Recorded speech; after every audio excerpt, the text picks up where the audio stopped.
bueno, si no lo hacen ahora, cuando quieran.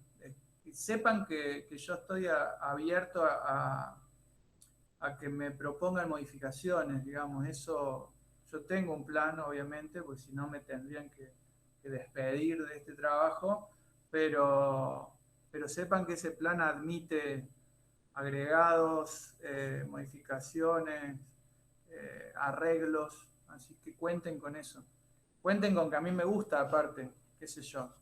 Recién esto que me acaba de decir Flor me, me, me parece que va a estar bueno para ustedes ver ese documental y que conversemos sobre eso. Es una cosa que lo tenemos acá, digamos, así que eh, cuenten con eso, cuenten con que pueden sugerir, eh, con que pueden incluso sugerir una modificación de 180 grados, que si estamos yendo hacia allá, vayamos hacia otro lado y eh, puedo llegar a discutirles y ofrecerles razones para que no lo hagamos, pero no me va a molestar. Eso es lo que les quiero decir. Bueno, eh, ¿quién se ofrece para... Hoy terminamos hoy lo terminamos este texto. Lo último que habíamos leído era sobre esta situación que presenta Hobbes como dos posibles lugares en donde se podría encontrar algo parecido al estado de naturaleza. ¿Recuerdan en dónde dice Hobbes que podemos ver a los hombres como si estuvieran en estado de naturaleza? En América. Bien, uno de los lugares donde nos dice que podemos ver es América. Eh, apenas un siglo y medio después de la conquista, ¿no? Apenas un siglo y medio después de la conquista, Hobbes nos dice que podemos ver en América un estado de salvajismo y de guerra de todos contra todos. Esto mismo que aparece en esa película de la que hablábamos en la clase pasada. ¿Y en qué otro lugar?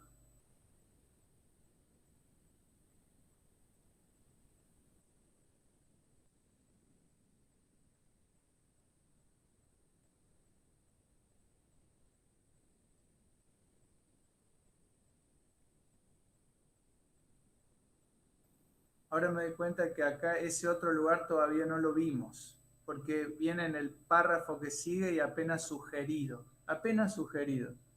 Pero vamos a decir algo sobre ese otro lugar ahora, brevemente, muy brevemente.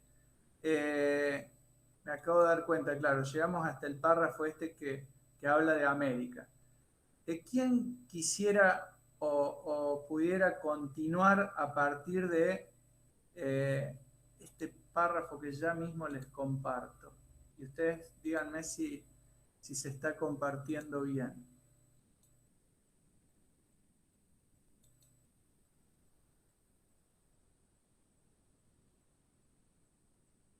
¿Se ve? Sí. Sí, Sí, sí.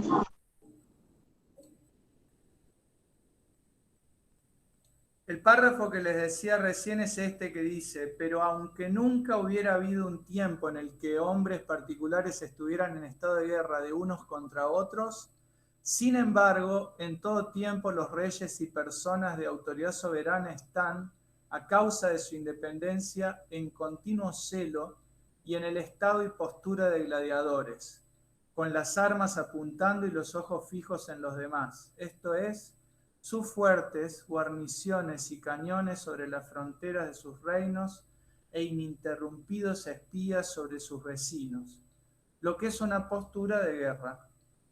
Pero pues sostienen así la industria de sus súbditos, no se sigue de ello aquella miseria que acompaña la libertad de los hombres particulares. Acá apareció una palabrita clave, que no hemos dicho nada todavía sobre eso. Los especialistas, los estudiosos de Hobbes, lo que dicen es que cuando él piensa ese estado de guerra de todos contra todos, por un lado sí está pensando en lugares donde no ha llegado, entre comillas, la civilización, pero también que estaría pensando en la situación de Europa de su tiempo. Creo que algo dijimos la clase pasada, pero no recuerdo bien. ¿Qué es la situación de las guerras entre príncipes, condes, duques, todos los rangos que vienen debajo del rey, en reinos que estaban divididos, o entre miembros de las mismas familias reales en relación con su división religiosa, entre católicos y protestantes. Por ejemplo, en Inglaterra, la Revolución Inglesa está atravesada por el conflicto entre católicos y protestantes, digamos. Y en Francia también la Guerra de los 100 años tiene que ver con conflictos de sucesión, pero también con conflictos religiosos. Las guerras de religión en Europa entre el siglo XVI y el siglo XVIII arrojaron una cantidad de muertos similar a las guerras mundiales, digamos, y sin los armamentos sofisticados y la capacidad de destrucción masiva que hubo en las guerras mundiales. Entonces, con eso pueden darse una idea de que ese estado de guerras de todos contra todos no es simplemente una metáfora exagerada, digamos, ¿no? Sino que de algún modo pensadores como Hobbes están viendo algo por el estilo en la propia Europa, digamos. Una disposición a entrar en guerra, como decíamos la clase pasada.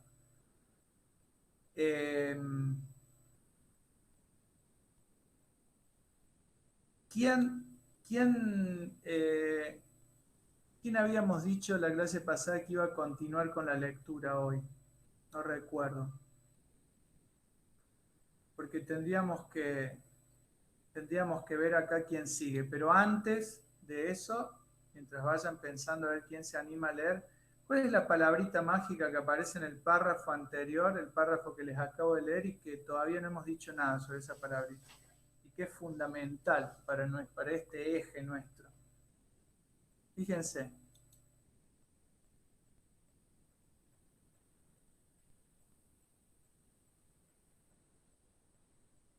Sobre el final del párrafo, fíjense que aparece así una gran palabra de la que no hemos dicho nada todavía.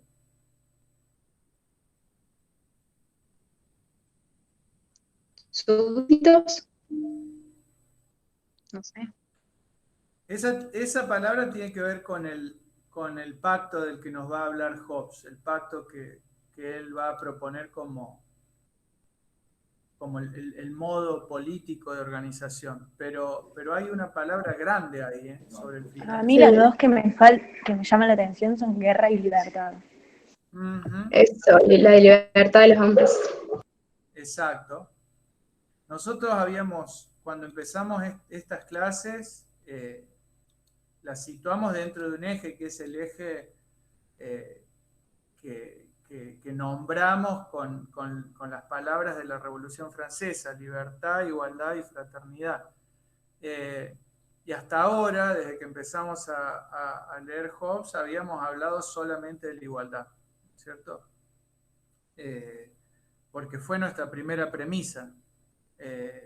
Los hombres son libres por naturaleza. Eso fue lo primero que establecimos. Pero acá aparece la libertad. Y, como bien decía recién la compañera, sorprende porque libertad parece asociada a guerra. Y yo les diría, si estuviéramos construyendo un razonamiento, como efectivamente habíamos empezado a construir, los razonamientos no necesariamente tienen que respetar el orden gramatical, el orden narrativo de aparición de los términos, sino que tienen que tratar de establecer un orden lógico. Entonces les diría, así como en la clase pasada, en nuestra recapitulación, dijimos que la primera proposición lógica de Hobbes era todos los hombres son iguales por naturaleza. Ahora tranquilamente podríamos corregir o completar esa proposición y decir que Hobbes está aseverando, está afirmando, todos los hombres son libres e iguales por naturaleza, ¿no? Todos los hombres son libres e iguales por naturaleza.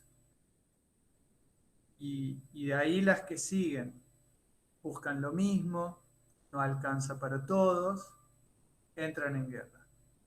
También fíjense que ahí, al haber agregado la libertad, adquiere más sentido esta última a la que llegábamos, que es que entran en guerra. Porque justamente es, la misma palabra libertad se ve como contradicha, porque Hobbes nos está diciendo que ese entrar en guerra es casi como una consecuencia natural, ¿no? Ese entrar en guerra es casi como una ley de la naturaleza humana. Y ahí es donde se nos complica decir, bueno, pero si necesariamente van a entrar en guerra, ¿hasta qué punto son libres? ¿No? O ver que él está entendiendo la libertad atada a esa igualdad y atada a una situación en donde esa igualdad implica que van a querer lo mismo, ¿no? Esto que discutíamos la clase pasada, que la igualdad implique una identidad de fines, de prácticas, de búsquedas, ¿no? Algo que es discutible, pero Hobbes nos lo propone así. Y creo que ahí podemos empezar a entender un poco más esa situación de guerra. La tercera palabrita, que es fraternidad, calculo que ustedes ya van adivinando qué lugar ocupa aquí en la teoría de Hobbes, ¿no? ¿Qué ven ustedes? Si yo les preguntara, ¿qué pasa con la fraternidad acá en este panorama que nos está presentando Hobbes? ¿Qué pasa con la fraternidad, con esa amistad natural entre los seres humanos, con esa especie de hermandad entre los seres humanos? ¿Qué sucede con la fraternidad acá en el esquema que hemos visto hasta ahora de Thomas Hobbes? Hola Valentino. Hola, profe, no estaba en el grupo y no me llegó el link. Uy, bueno, qué suerte que pudiste venir, lo mismo. Yo te doy la bienvenida. Muchas gracias, profe. Un gusto que estés acá.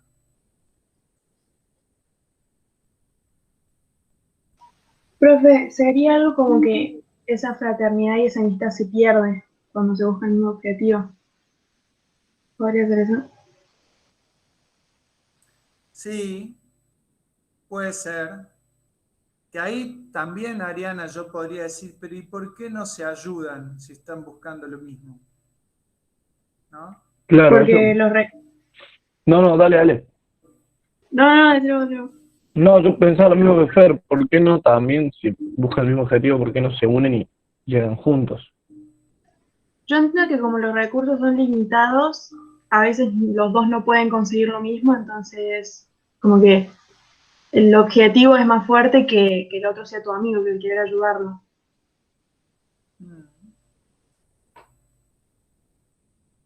¿Qué opina el resto? ¿Por qué no comparten la tita? ¿Por qué no comen la mitad cada uno en vez de pisotear la Eh, cabeza al otro para tener la tita? yo, por ejemplo, creo que, por ejemplo, el tema de recursos suele ser que, por ejemplo, uno en su territorio puede llegar a tener gran disposición de esos recursos y lo que genera al otro, que está desde afuera, querer pelear por esos recursos que él no tiene y el otro sí tiene. Y creo que llega un punto en el que primero empieza porque el otro no quiere compartir, porque ¿qué pasa? El que prefiere guardarlos ya que es un recurso que está necesitando, y el otro que no tiene, ¿qué es lo que hace? Buscarlo a través de no sé, atacarlo, por ejemplo. Qué interesante lo que acabas de decir, Juan Cruz, porque eso que vos acabas de decir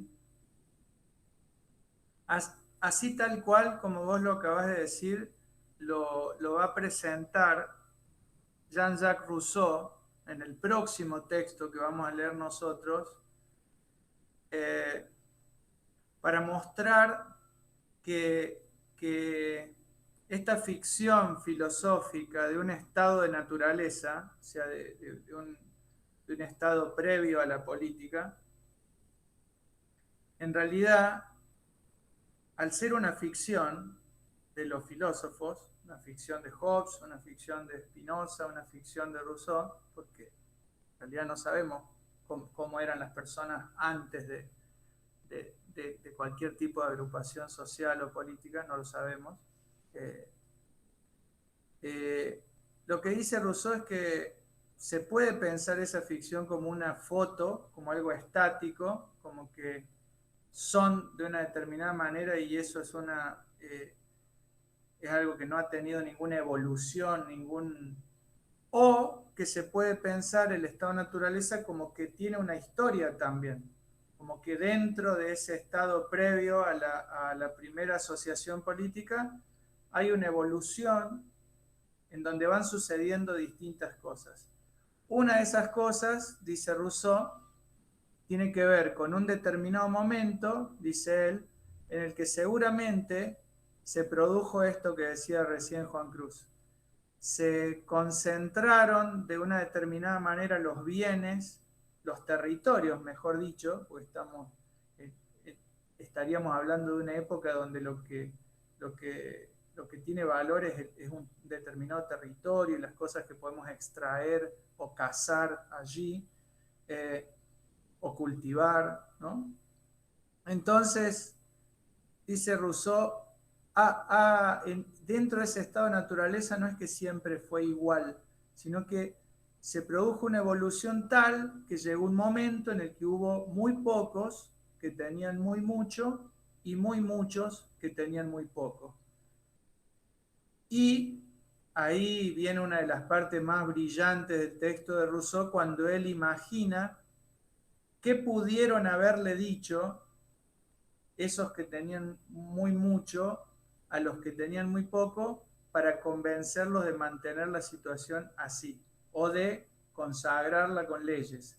El momento en el que Rousseau explica el surgimiento de las leyes sería como el instante posterior a este instante que marcaba recién Juan Cruz, y van a ver que en la parte en el texto de Rousseau es una de las mejores partes. Vale el secundario leer esa parte. Leer ese párrafo ya te vale el cole, digamos. Yo creo que van a encontrar ahí ustedes algo para morder, digamos, van a ver que está bueno. Pero tiene mucho que ver con esto que acabas de decir, Juan Cruz. De todos modos, hay una cosa que a mí, si yo me pongo como un chico de 5 años, digo, ¿pero por qué? ¿De dónde saca Hobbes que estos tipos, de dónde saca Hobbes que estos tipos van a estar dispuestos a cualquier cosa contra sus semejantes, van a estar dispuestos hasta matar a sus semejantes para pelear por esa tita, digamos, y por qué no Hobbes, por qué no los imaginó colaborando? Esto que decía Agustín también hace un rato, ¿por qué no los imaginó colaborando? No dice, bueno, pero ¿por qué hay pocos? Está bien, pero eso poco, ¿por qué este hombre, este filósofo, no imaginó que estos tipos iban a compartirlo en vez de pelear por ello? ¿No? ¿Por qué nos está diciendo que eso es así? ¿No? Pues fíjense que lo que Hobbes nos está diciendo no es que él quiera que sea así. Él no nos está diciendo, para mí deberían ser. No, él dice, son así. ¿No? Su naturaleza es ser así. Porque cada uno cree que sus capacidades son mejores que las de los otros. Me encanta lo que acabas de decir. Me encanta lo que acabas de decir. Qué bueno que dijiste eso, porque eso es una porción importantísima del asunto. Importantísima del asunto. Sí. Ahí hay una cosa. Que bueno, como les dije en la primera clase que empezamos a leer Hobbes, eso es pura y dura antropología british, digamos. Es una y es también, si ustedes quieren, antropología barroca, antropología del siglo XVII.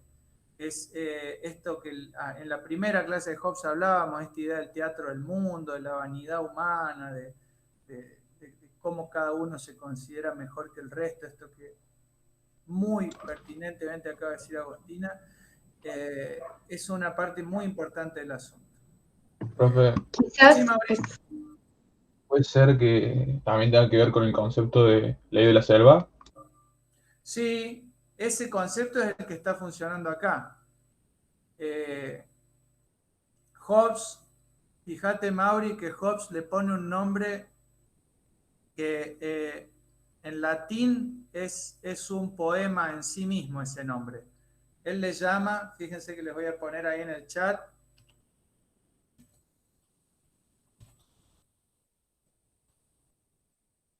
¿Lo ven?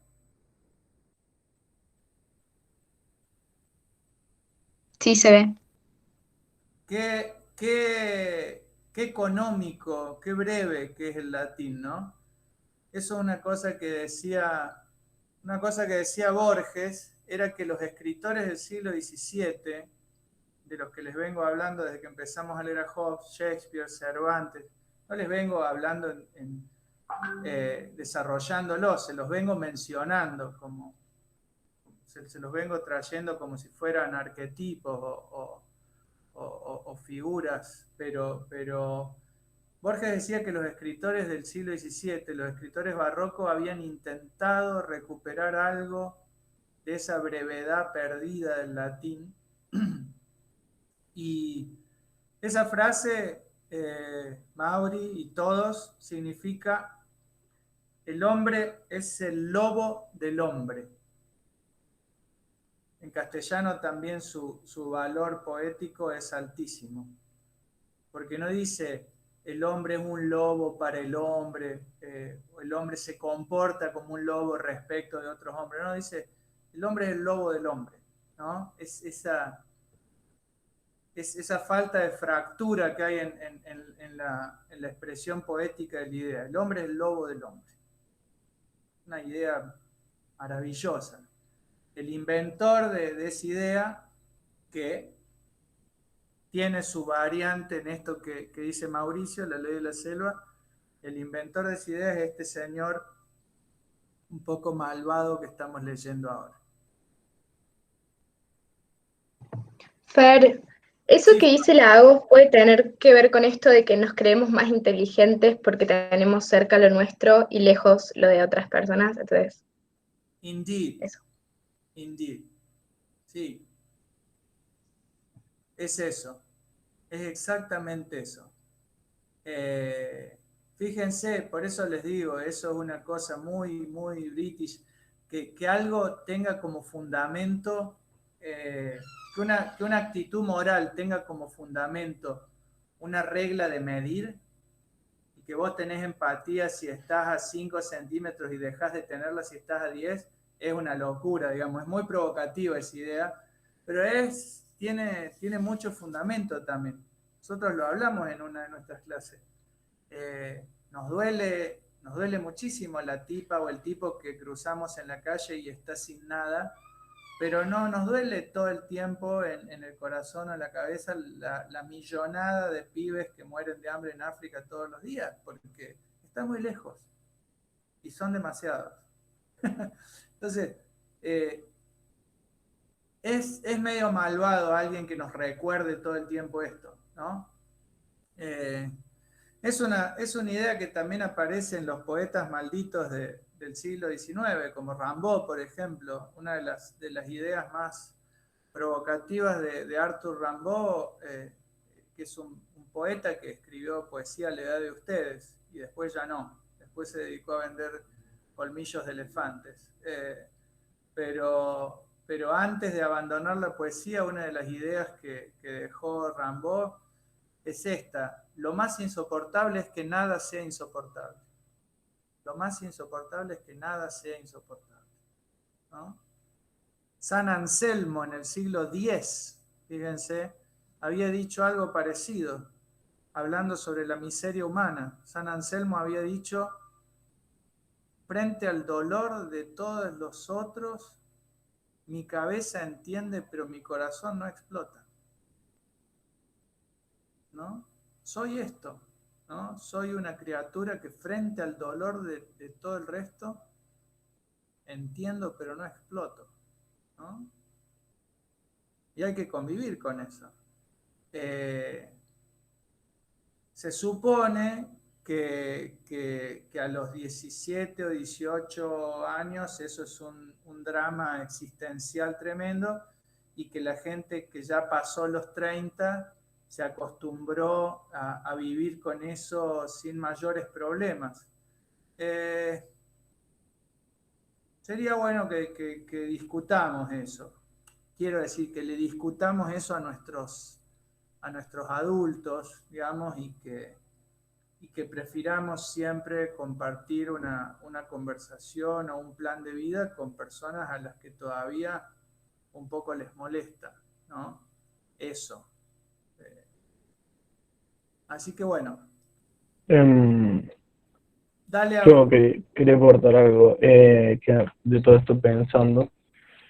Yo creo que no hay que llegar ni a un extremo ni al otro. O sea, no al extremo de estar todo el tiempo preocupado por aquellos problemas que en cierta forma son ajenos, ni tampoco negarlos totalmente. Creo que hacemos un balance que nos permite llevar la vida, como decís vos, así más bien tranquila, ¿no? Pero igual no creo que sea algo que no haya que reconocerlo, lo de afuera, porque había una frase que una vez laburamos ahí con Vale Bailosa, que era sobre los nazis y demás, la Segunda Guerra Mundial, que era un chabón que había hecho un fragmento antes de que lo encontraran los nazis, ¿no? Y decía: primero vinieron a buscar a los judíos, pero yo no era judío. Luego vinieron a buscar a los homosexuales, pero yo no era homosexual. Y así con varias, los negros y demás, hasta que dice, o sea, dice un montón de cosas y después dice: pero ahora están tocando mi puerta. Entonces ahí se termina y, no sé, como que me requedo eso y lo quería compartir. No sé si tiene mucho que ver. Tiene todo que ver, Agustín, porque en el fondo esto que estás diciendo vos o lo que podemos discutir en esta clase y en todas las clases que vienen, tiene que ver con que estamos discutiendo una concepción antropológica. ¿Qué quiere decir? Estamos discutiendo sobre la naturaleza humana. ¿Y por qué? Porque los autores que nosotros vamos a leer, uno es Thomas Hobbes, y el otro es Rousseau, como ya les dije la otra vez, tienen posturas diferentes sobre la naturaleza humana. Y yo, como docente, voy a hacer todo lo posible para no inclinarles a ustedes en uno o en otro sentido. ¿Qué quiero decir? Voy a hacer lo posible por compartir con ustedes esta lectura de estas dos visiones sobre la naturaleza humana, pero intentando, y espero que me salga, intentando que no lo convirtamos en ver cuál de los dos tipos tenía razón, sino que más bien tomemos la mirada sobre la naturaleza humana de estos dos tipos para ver cuánto efecto tuvieron esas dos miradas sobre la naturaleza humana. Porque en realidad lo que a mí me interesa de estos discursos tiene que ver con que los discursos crean realidad. Los discursos son, para usar una palabra que es del orden de las artes escénicas, los discursos son performativos. ¿Qué quiere decir? Que si yo me paso durante 100 años desde un periódico que todos los argentinos leen, diciendo los argentinos somos una porquería, los argentinos somos una porquería, los argentinos somos una porquería, luego de 100 años probablemente lo seamos, ¿no? ¿Por qué? Porque tendemos a actuar o a llevar a la acción aquello que nos dicen que somos. Si a mí, desde que empiezo el colegio, me dicen que yo soy malo para la matemática, probablemente termine siendo malo para la matemática. O si me dicen que soy bueno para la matemática, digamos, es esa clase de influencia que ejercen las palabras sobre las acciones, es una de las cosas que nos interesa como estudiantes de filosofía, a ustedes y a mí, cuando leemos estos tipos que escribieron hace tiempo tan lejano. ¿Por qué? Porque entendemos que las palabras de estos tipos han sido más o menos performativas, quiero decir, han contribuido más o menos a construir una realidad. Ustedes verán, ustedes evaluarán, sobre todo cuando discutamos, por ejemplo, sobre ese documental que les voy a pasar, cuando discutamos sobre la actualidad, ustedes verán hasta qué punto las palabras de Hobbes o la imagen que tenía Hobbes de la naturaleza humana ha sido performativa. ¿Se entiende? Antes de que sigamos leyendo, porque ahora sí quiero que leamos, ¿se entiende lo que quiero decir cuando digo que hay imágenes, ideas, discursos, palabras que son performativas? ¿Se entiende este concepto? De que una imagen que yo tengo en mi cabeza puede llegar a influir sobre la realidad, moldearla. ¿Se entiende esto? ¿Se entiende bien? ¿O puedo no haberlo explicado bien? Eso es a lo que me refiero. Porque no tenía pensado decirles esto hoy. Sí, sí se entendió, profe. Bueno, tienen de todos modos los próximos minutos para volver a preguntar, no se preocupen. Pero recuerden que les digo siempre, no se queden con dudas. Necesito una voluntaria o un voluntario para terminar de leer este texto. Queda muy poquito. Una sola personita. Yo puedo leer, Fer, Dale, si querés. Sofi. Buenísimo, buenísimo. Avísame, por favor, Sofi, si se está viendo el texto desde donde debe verse. ¿Desde dónde lo ves vos? Sí, ahí lo veo, pero yo igual lo tengo acá en la compu, porque si no, no veo nada. Genial, genial. Bueno, Bueno, de esta guerra de todo hombre contra todo hombre, es también consecuencia que nada puede ser injusto. Las naciones de bien y mal, justicia e injusticia, no tienen allí lugar. Donde no hay poder común, no hay ley. Donde no hay ley, no hay injusticia. La fuerza y el fraude son en la guerra las dos virtudes cardinales. La justicia y la injusticia no son facultad alguna ni del cuerpo ni de la mente. Si lo fueran, podrían estar en un hombre que estuviera solo en el mundo, como sus sentidos y pasiones. Son cualidades relativas a hombres en sociedad, no en soledad. Es consecuente también, con la misma condición que no haya propiedad, ni dominio, ni distinción entre mío y tuyo, sino solo aquello que todo hombre puede tomar y por tanto tiempo como pueda conservarlo. Y hasta aquí lo que se refiere a la penosa condición en la que el hombre se encuentra de hecho por pura naturaleza, aunque con una posibilidad de salir de ella, consiste en parte en las pasiones, en parte en su razón. ¿Siguió? sí. Ok. Las pasiones que inclinan a los hombres hacia la paz son el temor a la muerte, el deseo de aquellas cosas que son necesarias para una vida confortable y la esperanza de obtenerlas por su industria. Y la razón sugiere adecuados artículos de paz sobre los cuales puede llevarse a los hombres al acuerdo. Estos artículos son aquellos que en otro sentido se llaman leyes de la naturaleza, de las que hablaré más en concreto en los dos siguientes capítulos. Bueno, Sexto Naturales, acabamos de leer a Hobbes. Muchas gracias, Sofi. Vieron que lo terminamos. Le pusimos 3 clases, podríamos haberle puesto 2, pero porque yo por ahí soy demasiado larguero para explicar ciertas cosas, les pido disculpas por eso, porque tal vez deberían haber sido solo 2 clases. Pero bueno, acá al final aparecen las pasiones, ¿vieron? ¿Y cuáles son esas 2 pasiones fundamentales que son como un reverso y anverso de la misma moneda? O podríamos decir, una misma pasión que está dicha en un sentido positivo o que está dicha en un sentido negativo. Una misma pasión, que es el corazón de la política y tiene que ver con Batman Inicia. Esperanza. Sí, ¿y cómo decís la esperanza en un sentido negativo? ¿El miedo? Exacto. ¿Y de qué es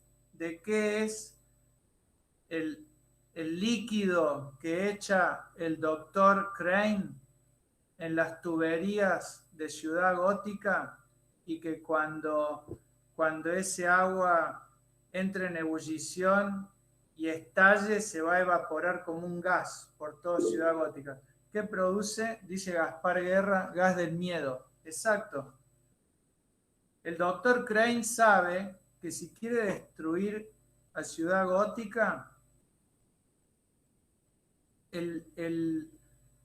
la mejor herramienta posible y el camino más infalible es lograr que todos y cada uno le tengan miedo a todos y a cada uno. O sea, que cada ciudadano le tenga miedo al que está al lado. ¿Vieron cómo funciona eso en la película, no? Estalla esas tuberías, se esparce ese gas y empezás a ver proyectado en cualquiera de los otros, ¿no? En cualquiera de los otros, en un niño, en un caballo, empezás a ver proyectado en el otro tus peores miedos. By the way, ese es el argumento central de toda la saga de Batman, porque Batman es el superhéroe que se disfraza de aquello a lo que más le teme, ¿no es cierto? Toda la idea de Batman gira alrededor del miedo. Es el superhéroe del miedo, digamos, ¿no? Pero en este caso, fíjense, el villano de Batman Inicia, que aparece como un villano menor en relación con Ra's al Ghul, pero es mucho más duradero y más persistente, que es el Dr. Crane, tiene esta brillante idea. Y si uno la trasladara, la sacara de esa ficción de Batman Inicia, diría, si tenés un medio de comunicación o un partido político o manejás un centro vecinal, ¿cuál es tu mejor herramienta para destruir una ciudad? ¿Cuál es la mejor herramienta para destruir el tejido social? El miedo, ¿no? Que cada uno le tenga miedo a cada uno. Los traigo a Argentina en la década del 70. En los primeros años de la década del 70 había pibas y pibes que iban a escuelas privadas y que tenían un muy buen pasar y que iban a las villas a alfabetizar, a montar dispensarios, a ayudar a las personas que vivían en esos barrios. La totalidad de esas pibas y esos pibes que hacían eso en esos años están desaparecidos. Porque hubo alguien que consideró que podía ser una excelente herramienta para que los miembros de esas clases le empezaran a temer para siempre a los miembros de las otras clases, desarticular esos lazos, digamos. desarticular esos lazos. No me funciona a mí el miedo que te quiero instalar contra los pobres si tu hija o tu hijo están yendo a la villa a alfabetizar o a montar un dispensario. No me sirve, porque me va a terminar ganando tu hijo o tu hija. Yo te quiero meter miedo contra los pobres, pero tu hija o tu hijo me están arruinando el plan, porque están yendo ahí a ayudar. Entonces, ¿qué voy a hacer con tu hijo o con tu hijo? Chequeen, fíjense, no me crean a mí, digamos, no me tienen que creer a mí porque soy su profe. Eso estaría funcionando mal esta materia si pasara eso. Pero fíjense, van a ver que una gran cantidad de las pibas y pibes que fueron desaparecidos en la última dictadura militar eran pibas y pibes que hacían eso, que iban a los barrios más carenciados a ayudar, ¿no? Entonces, ahí hay una idea muy clara de que el miedo es una excelente herramienta, ¿no? Si uno quiere destruir el tejido social, que la gente deje de pensar en que hay que ayudar y que empiece a pensar en que hay que pisotear, digamos, ¿no? Piensen en ustedes mismos. Cuando ustedes le tienen miedo a alguien, la primera reacción es una reacción de salir corriendo o de emplear la violencia, digamos. No es de convidarle a pasar, ayudarlo, confiar, ¿no? El miedo es lo contrario de la confianza.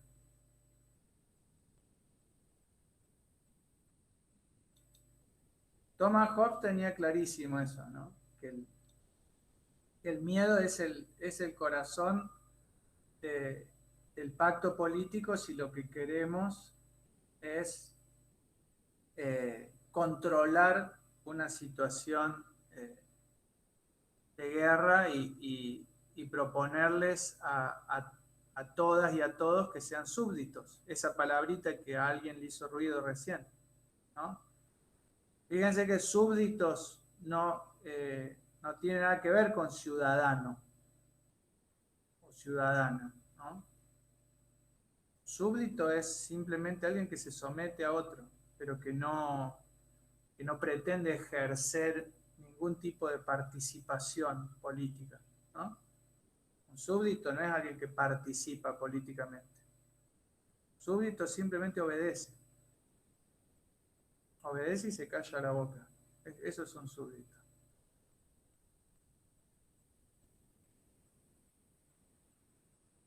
¿Qué diríamos nosotros? Nosotros somos libres, entonces Hobbes nos dice, mirad lo que hacen ustedes cuando son libres. Ese es el razonamiento de Hobbes, ¿no? Como dice la letra de una canción muy famosa argentina de los años 80, para vos lo peor es la libertad, ¿no? Eso nos estaría diciendo Hobbes.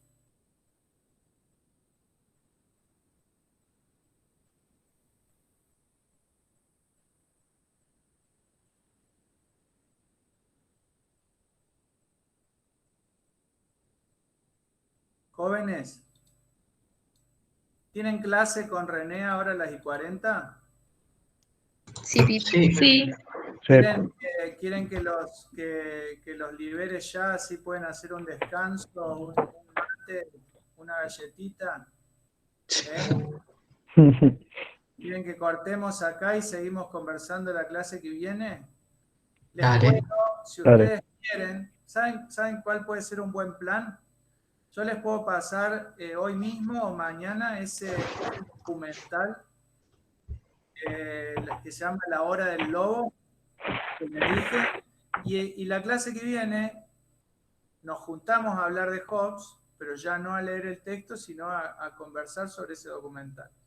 Y a sacarnos dudas, a dar apreciaciones o cosas que les quedaron de esta clase y que digan, che, no me parece esto que sea tan así, a discutir un poco, a mover un poco las caderas del pensamiento. ¿Qué dicen? Me parece Dale, perfecto. ¿Parece? Sí. Pasalo por mail. Sí. Eso les iba a decir. ¿Prefieren que lo cuelgue en el campus o que se los mando a No, Sexto mejor Terminal mándalo Eso, mejor por el manto naturales. Yo prefiero en el Los campus, dos. pero bueno. Las dos cosas también. Los dos, Eso. por los dos. Si podés, no. Hay gente que le gusta más el mail, hay gente que le gusta más el campus. Bueno, vamos a usar las dos cosas. Valentino, que te quería preguntar. Bueno, en realidad más que preguntarte, yo te convido a que vos después me preguntes por la clase anterior o la anterior, pero te aviso y les aviso en general que están colgadas ahí. Yo lo que les pregunté la otra vez, si les parecía que lo hagamos, ya lo hice. Armé una herramienta ahí en el campus que tiene el nombre de la unidad y dice clases, entre paréntesis, y ahí están los videos de la primera clase, que es una que la grabé con sociales, que con usted no la pude grabar, pero es muy similar, van a ver que es casi lo mismo, los mismos chistes, una cosa... No, yo no cambio mucho, así que van a ver que es la misma clase con sociales y después la clase con ustedes. Así que bueno, cualquier cosa, me escriben por el portal, me mandan correo, cuenten con eso. Y descansen un cacho ahora. Nos vemos pronto. Dale, Fer. Dale, Chao, profe. Fer. Chao, profe. Nos vemos. Chao.